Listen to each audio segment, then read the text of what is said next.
Genèse chapitre 22, versets 1 à 14. Après ces choses, Dieu mit Abraham à l'épreuve et lui dit: Abraham. Et il répondit: me voici. Dieu dit: prends ton fils, ton unique, celui que tu aimes, Isaac. Va-t'en au pays des Moriah et là, offre-le en holocauste sur l'une des montagnes que je te dirai.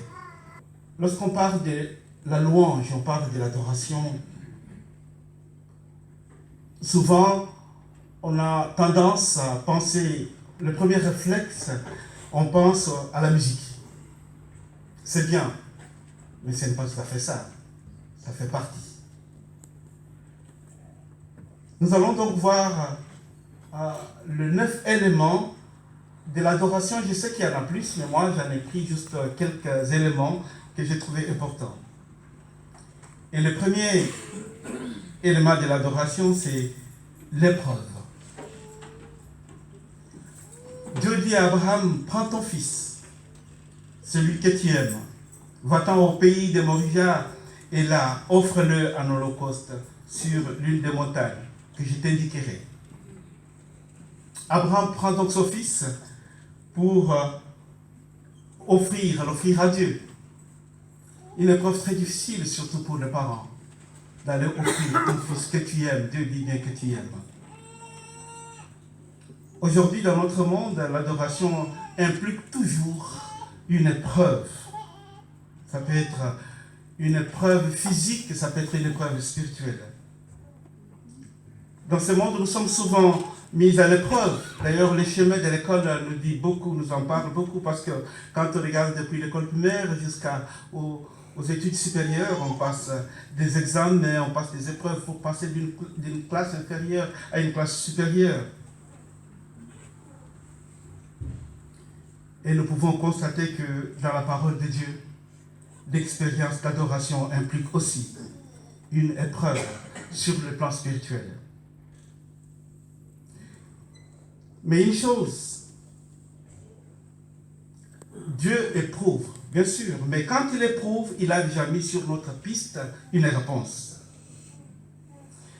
Quand je lisais Matthieu 18, 13 à 14, le Seigneur nous fait comprendre que si il perd une de ses 100 brebis, il va aller à sa recherche jusqu'à ce qu'il la retrouve.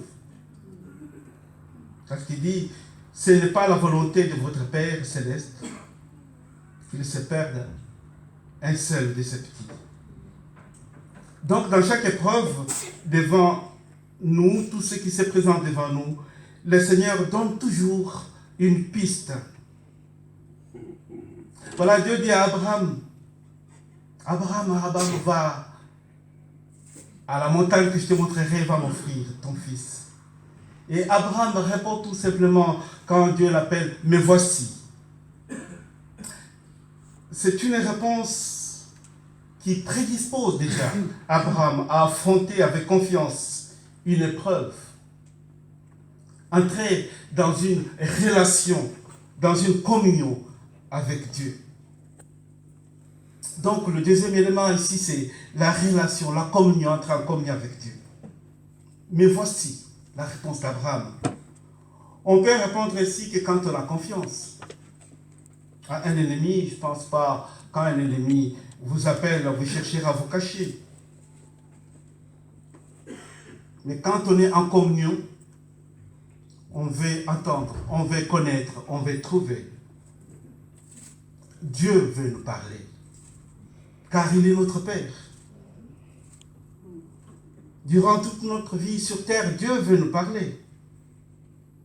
Mais la question qu'on peut se poser, est-ce que nous entendons cette voix de Dieu qui nous parle? Je sais qu'on est dans cette salle, il y a des enfants qui sont à côté.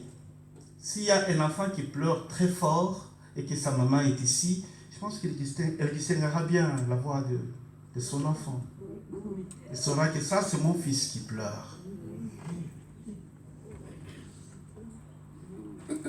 Et c'est ce que Dieu fait avec nous quand nous sommes en relation avec lui. Mais est-ce que nous savons reconnaître sa voix? Jésus dit dans Jean 10, 14, Je connais mes brebis et elles me connaissent. Et il va plus loin pour nous montrer un bon exemple. Au verset 15 de ce Jean 10, tout comme le Père me connaît, et moi je connais le Père. Et encore au verset 27, mes brebis écoutent ma voix, je les connais et elles me suivent.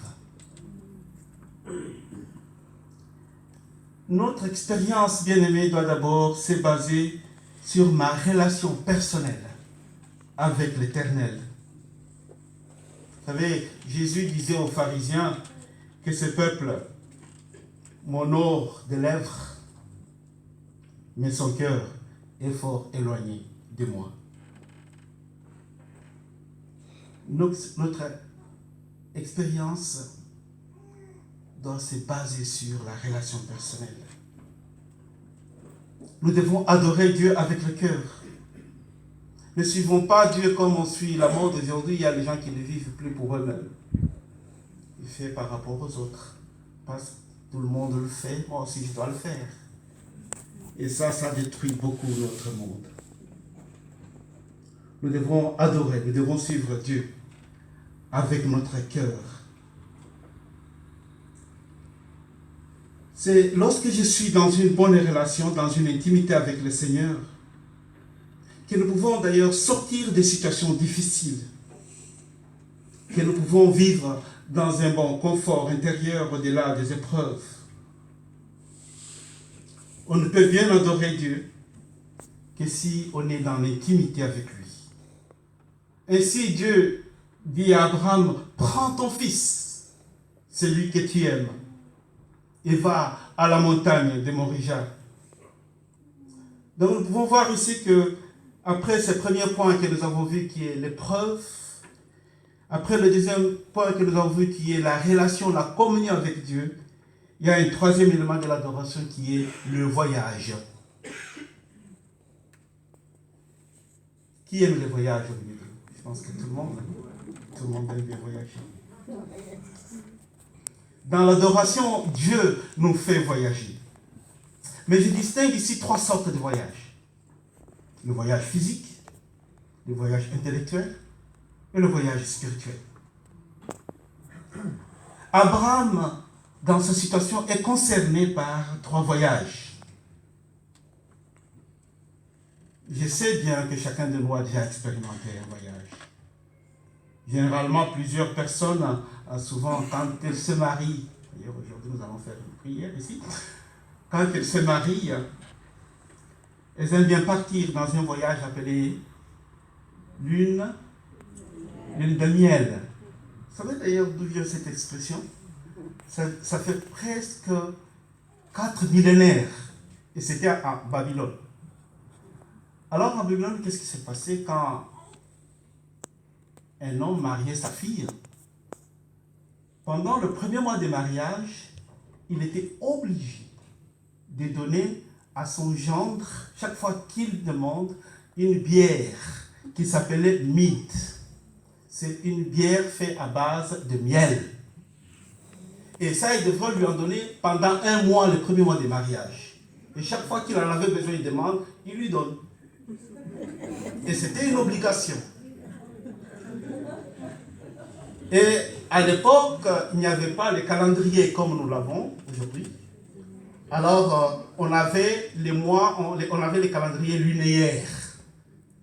Alors, c'est ainsi qu'est venu le terme. D'abord, on a appelé mois de miel, et puis après, c'est devenu lune de miel.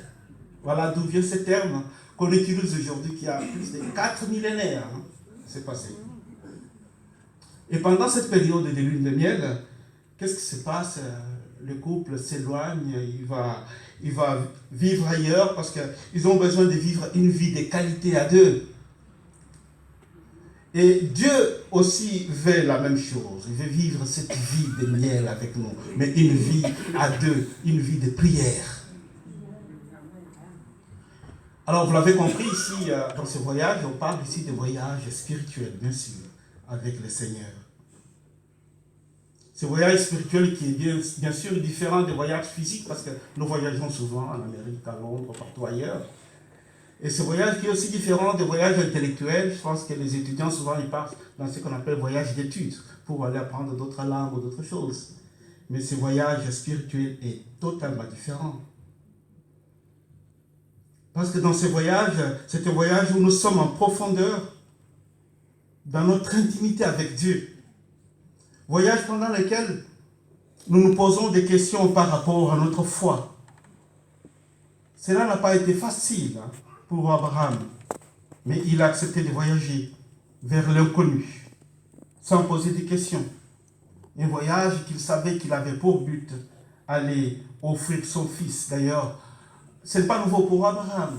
Parce que quand vous lisez Genèse 12, Dieu vient le trouver dans son père natal, dans son pays natal, lui dit tu vas dans un pays que je te montrerai. Abraham partait avec lui, il ne savait même pas où il allait. Et ce n'était pas un voyage de jour non plus, parce que sur la route, il y aura de la famine. Mais Abraham va rester accroché à Dieu. Et c'est pourquoi d'ailleurs quand on lit Hébreux 11, à partir du verset 8, je pense, on parle beaucoup de la foi d'Abraham. Il est devenu un modèle pour nous aujourd'hui aussi. Donc vivre une adoration, c'est être conscient que Dieu est toujours présent dans ma vie.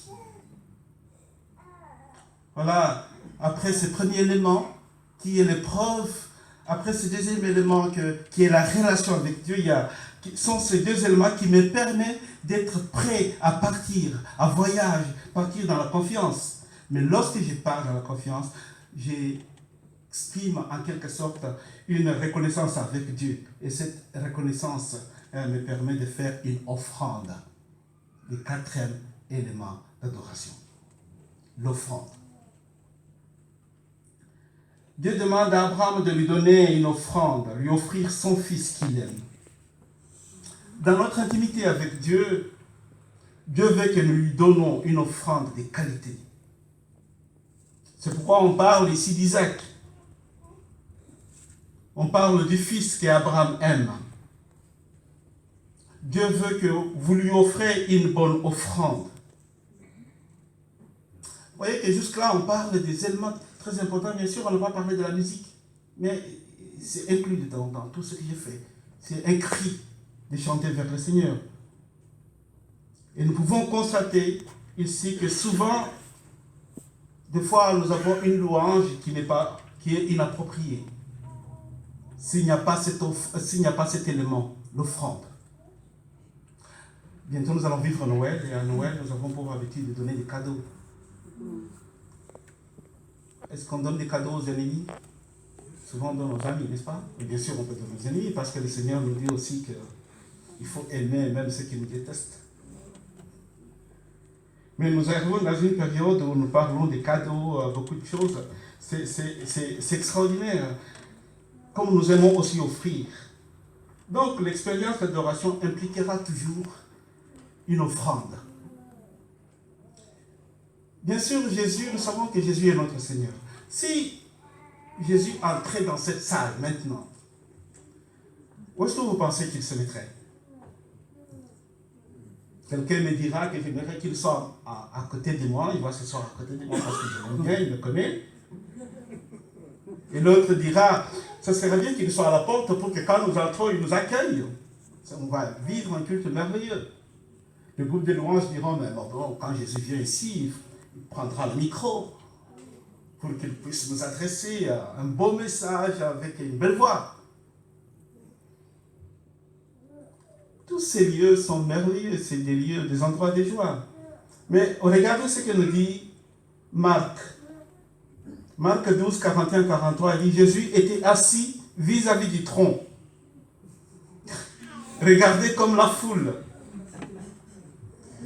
Il mettait de l'argent. Et plusieurs riches mettaient beaucoup. Il vient aussi une pauvre veuve et il y met 2 petites pièces qui faisaient un quart de sou. Alors Jésus a appelé ses disciples, leur dit, je vous le dis en vérité, cette pauvre veuve a donné plus qu'aucun de ceux qui ont mis dans le tronc. Jésus est à côté.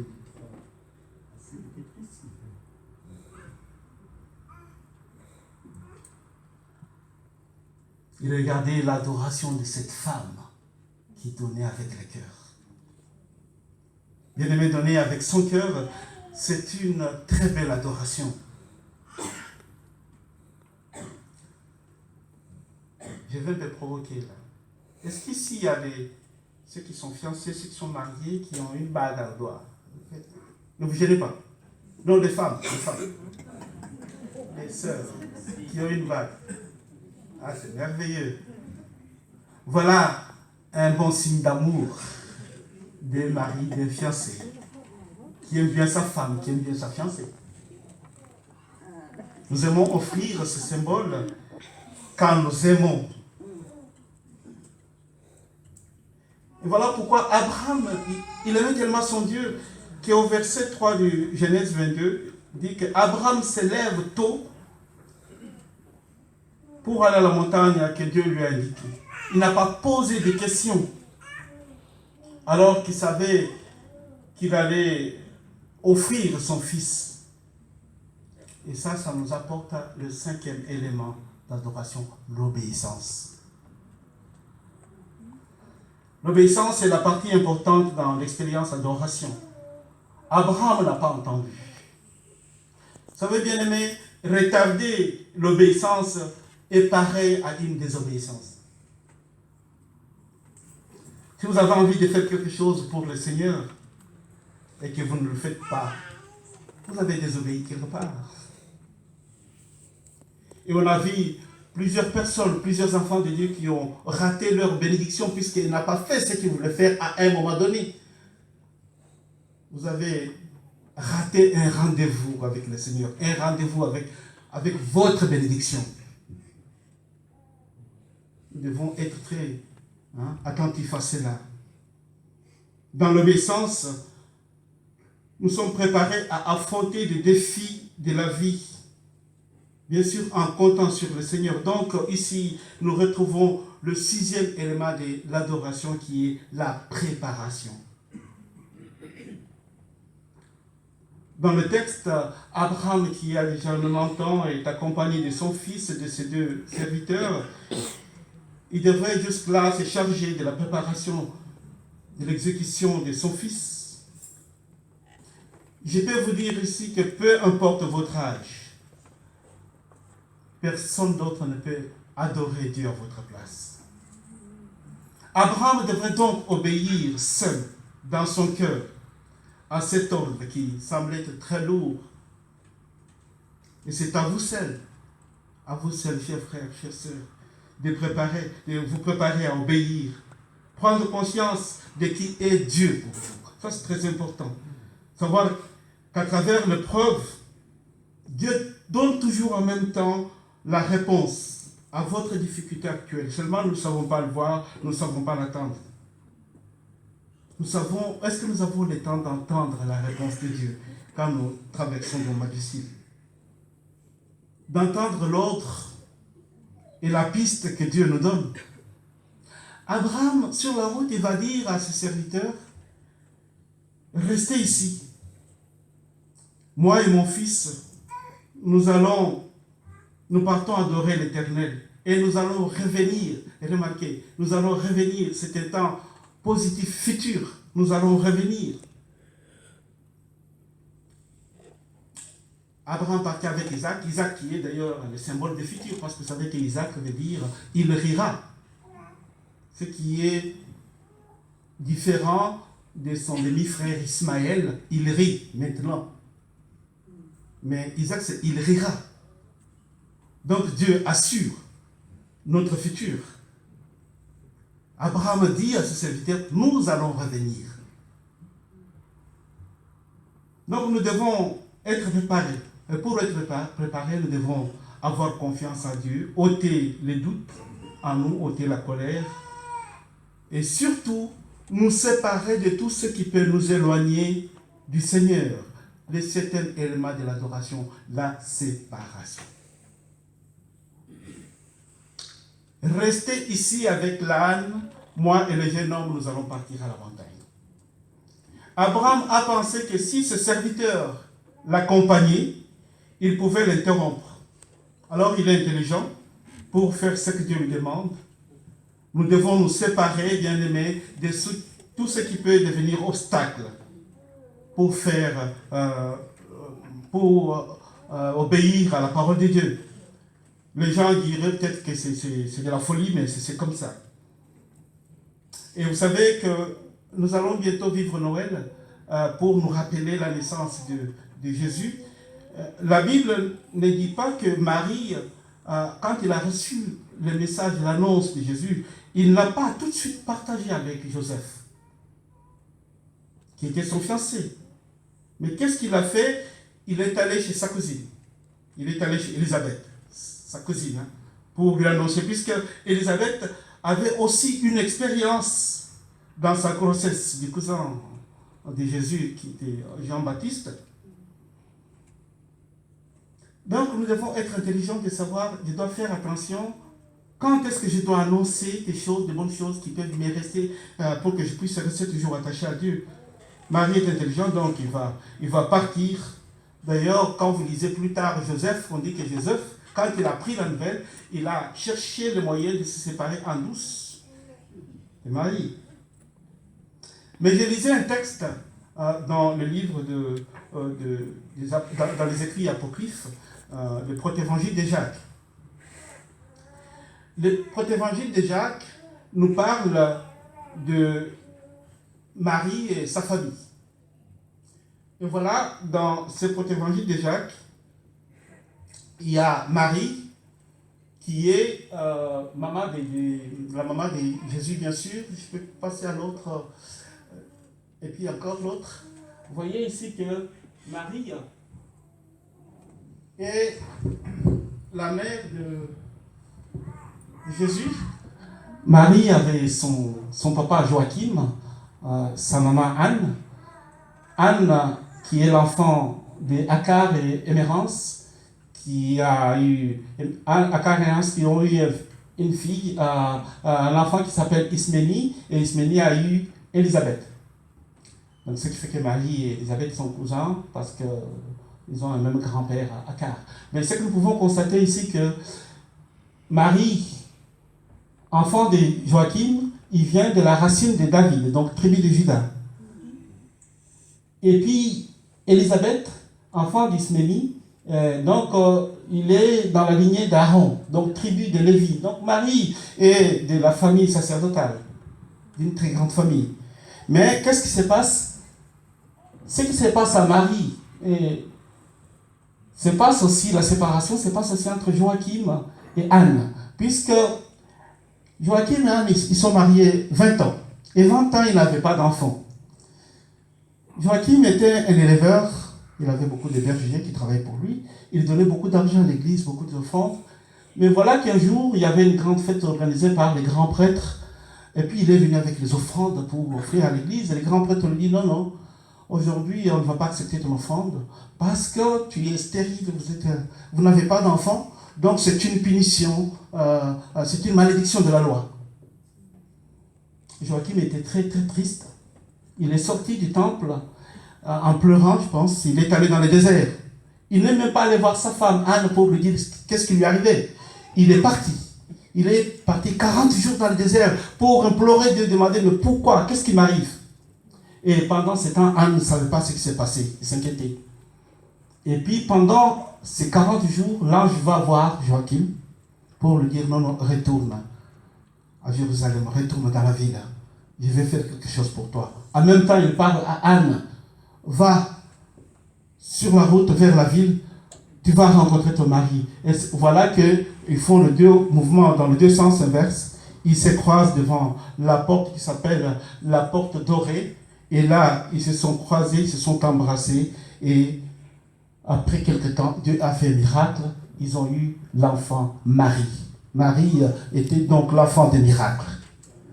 Donc, c'est après la séparation de Joachim avec sa femme qui a eu l'enfant. Et c'est ce que Marie aussi a reproduit. Il s'est séparé de Joseph. Il est d'abord allé raconter l'histoire à sa cousine, Élisabeth. Donc, la naissance de Marie, c'était aussi un miracle de Dieu. On voit qu'il y a aussi séparation de ceux qui ne peuvent pas comprendre la vision de Dieu, puisque Joseph ne peut pas comprendre tout de suite. ce que Dieu voulait faire avec Marie. Donc, quand on vit cela, bien-aimé, on entre dans l'avant-dernier élément de l'adoration, avant que je termine, qui est aussi la volonté à offrir, à souffrir. Abraham, quand il part, nous sommes dans le 8e élément. Abraham, quand il part, il prend du feu, il prend du bois, il prend les couteaux. Ces 3 éléments représentent la souffrance, la volonté à souffrir. Alors, si j'ai bien compris, nous devons nous laisser porter dans la volonté de Dieu. C'est une très très belle adoration. Donc, si on regarde le feu change, le feu détruit, le feu purifie. 2 Corinthiens 5:7 nous dit on est une nouvelle création. Hein? Donc l'Esprit accomplit en nous, il détruit notre passé. Le Saint-Esprit détruit notre passé. Et la Bible nous dit nous sommes une nouvelle création. Bien aimés, les enfants de Dieu, nous ne sommes pas recyclés, mais nous sommes devenus une nouvelle création parce que nous ne passons pas par le recyclage.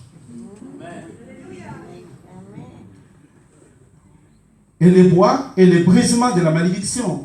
D'ailleurs, nous lisons dans Galates 3:13, maudit quiconque est pendu au bois. Donc, c'est par la crucifixion que la malédiction a été brisée. Et le 3e point, c'est les couteaux.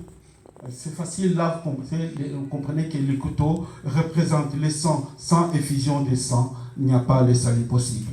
Et pour terminer, le dernier élément, c'est la confiance. Il faut que nous ayons une confiance totale dans le Seigneur.